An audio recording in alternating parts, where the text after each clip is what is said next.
body language is already ready for that confrontation. They can spot it across the yard. Well, it looks pretty good. Just send me over your diagram and your estimate and everything. We'll get this one paid for. And I was like, right? what? Go against yourself. This video is sponsored by the Adjuster TV Plus app for iOS and Android phones and tablets. Download for free now in the App Store or Google Play. Here's a Guy Grant story. Yeah. Right? I'm working for Big Red, but I have two insureds, and their houses are literally right next door to each other. Yeah. They are both standing on the lawn watching me inspect both of them. I get off of both of those roofs, and I said, I'm buying your roof, and I'm not buying your roof. Try to have that conversation. Yeah, exactly. Right? Yeah. But it's right. This roof, this house, this property is the only thing that's on my mind. Yep. And when I go to this roof, this house, this property, it's the only thing on my mind. Yep. And it is what it is. We can't make it up. We can't see it and not see it. Yep. So again, getting your head into the claim is a per claim thing, and there's nothing more. You were talking about contractors. I spent a lot of money with a counselor, and his thing was reaction versus response. Sure. So what you were talking about with the road rage, right? Reaction is, I want to flip him off. Yeah, yeah. But just taking a breath and then thinking the thoughts, oh, maybe he's on his way to here, makes the response different. Yeah. So same thing when you're walking up. Contractors are only there to make money. Now, their aggression and how they do it and everything else is a different story. But everybody standing on that property, contractor, myself, is to make money. Insured is there to get money. Yeah. So, if for me, I always put that into my brain. This guy isn't bad. He's not a contractor, and so I have to be aggro to all contractors. It's every individual is an individual. How many contractors have you been with where you got up there and they're like, wow, you're right, man, I don't see it. And you get off the roof and you tell the insured, you don't have the damage. She's happy because she got a good contractor. You're happy. Everybody's happy. Yeah. Totally. But the flip side of that is the #1 resource for damage identification books, trainings, and certifications is Hague Education. Not only that, but they provide building inspection and desk adjuster trainings and certifications for those as well. Get a discount on all books, tools, certifications, and other trainings with code AdjusterTV at checkout at hagueeducation.com. if that person, contractor, is aggressive or they're just a storm chaser and they're just trying to make that money, then how you respond to that makes all the difference in the world. And the insured is watching that response. Yes, absolutely. So, my job is to take care of you, Yep. right? It's not to make him money.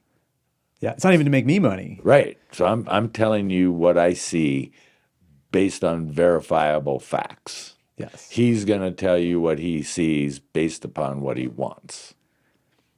Yeah. And, You you could, if you've met a lot of contractors, I've met a lot of contractors, and there are a lot, and in fairness to contractors, let's just say this, and we've both done this, having done some roof sales, right, on CAT, it's 18 days. Yeah, I think I did 2.5 months or something like that. Right. And that was a real eye opener for me. I mean, I met with a huge variety of adjusters from all different possible insurance companies. I didn't even know were insurance, like teachers union, homeowners Right. insurance. I was like, what? Okay. Pharmacist mutual. I'm like, Yeah. you got to be a pharmacist to have an insurance policy? Yeah. And so I met with very, very inexperienced. They don't do CAT. They're just like a guy that's in the neighborhood, right? Or it's some like little regional mom and pops insurance company, and they just found some IA through some like catadjuster.org or something like that, and they sent them out on this. No CAT experience at all the way to a lot more experienced, polished adjusters that are professional. They're not like wearing shorts and flip-flops. I mean, I see it on both sides. I saw it on both. I've seen a lot of contractors show up to, we're going to get on this roof, and the guy's got on Vans or whatever, which, I mean, I'm sure they're great roof shoes, but you gotta have something that ties. Anyway. Yeah. And then I had adjusters that doing the same thing, wearing loafers and shorts and like a tank top. Right. And I'm like, okay. So in fairness to contractors, because they're, we talk about that 80% that of IAs, and this is an indictment, I think, of our industry, and it's one of the main reasons why we do what we do, Exactly. because it's painful and it's not good, I don't think. There was such a variable experience, like a lot of roofs that I'm like, I had just gotten off CAT in the area, a few towns south, and then was doing as an adjuster, and then was doing like roof cells. Yeah. Me too. And and I'd been doing it for 17 years, so I knew what hail damage was. And it's when you see it, when you get hail eyes, like my State Farm trainers, they call it hail eyes. Yeah. And Once you see it, you never not see it. You never not see it, right? So, but I would get on a roof and I'm like, this one's absolutely a home run. I'm going to write this for sure, writing this one up. Because if I get on a roof and I didn't think there was damage, I'm not going to spend any time diagramming it or whatever. I'd just be like, sir, your roof's okay, whatever. And then get a guy up there and he denies it. A lot of that happened. Or guys were paying for stuff that they shouldn't have been. Like a roof that I was like, well, we're doing this as a courtesy. It's a friend of the guy's friends with the agent who's friends with this guy and that guy. They want all of us there to look at it. The guy gets to the top of the ladder. No joke. Top of the ladder. And I was just gonna like walk a circle with this guy up on the roof. And he got to the top of the ladder and he's like, well, it looks pretty good. Just send me over your diagram and your estimate and everything. And we'll get this one paid for. And I was like, right? What? And then it becomes a question in my mind. Well, do I say, no, you're wrong. We're not going to, this is not damage. What are you talking about? Buying it? Yeah. Or do I just, so then it becomes an ethical like dilemma. Well, that's because you were an adjuster first. Yeah. If you were just a roofer, you would have been stoked. Oh yeah, for right? sure. So in fairness to those guys, they don't know what they're going to get when they show up to the house. So when you show up and you've turned that dial, right, in your mind, like from stress level, layered onto stress level. Now it's elevated because there's dudes on the roof and there's lifted pickups and all this kind of stuff. And it's going to be a fight. I've met with these guys before, and I met with that guy, and he was the 0.01% guy who, no matter what you do, he's going to be a jackass no matter what. The rest of them, so I know I got that guy on the front lawn as well, and I know I've had contentious things, that's escalated or whatever. And that if I can turn my dial to open mind to, I don't know, maybe there is. Let's take a look and see. That immediately, all that stress level just like drains right out and just washes away. Because now I can walk up. And it de-escalates the other person. Right, exactly. So I can walk up with that attitude. It's automatically going to inform my body language, how my face looks, if my shoulders are scrunched up or not. I'm smiling, I'm making eye contact, shaking the guy's hand, making a joke about his lifted pickup truck, and then introducing myself to the homeowner.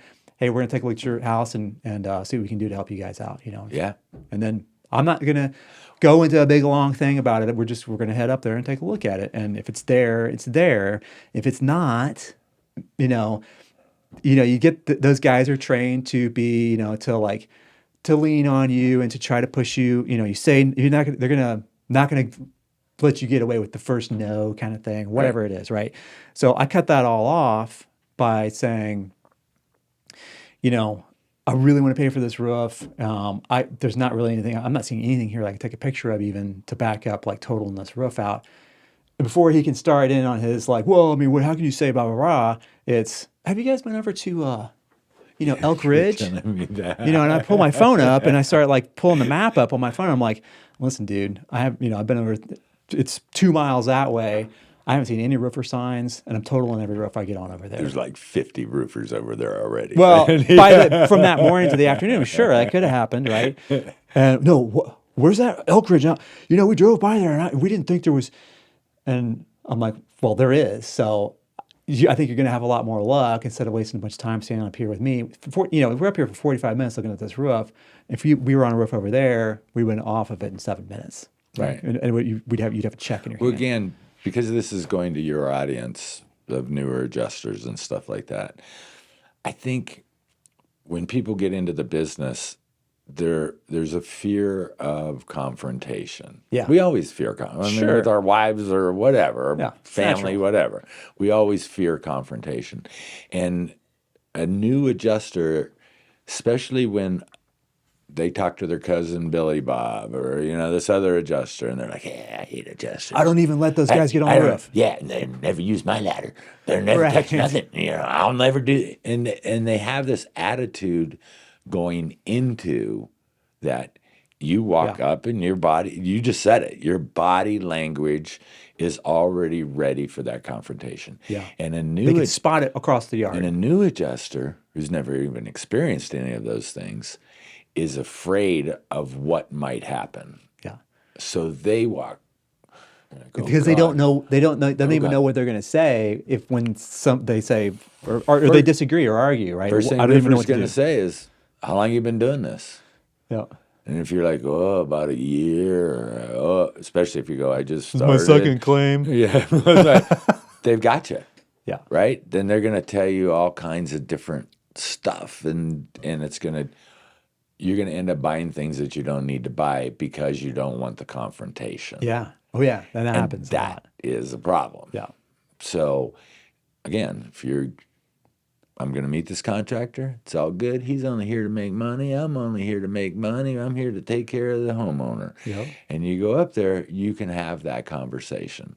There are times with a new adjuster that a contractor is great education. Oh, 100%. Especially if they're really good and they've been doing it a long time, or maybe they were an adjuster. So they're not going to try to get you to buy marginal stuff because they know if you're a real adjuster, they're going to have to deal with you saying, "Are you crazy?" Yeah. Right? Which we've done more than twice. I'm just going to step aside. You want to learn what's more important than money? Learn how I turned my passion for claims into millions in this next video.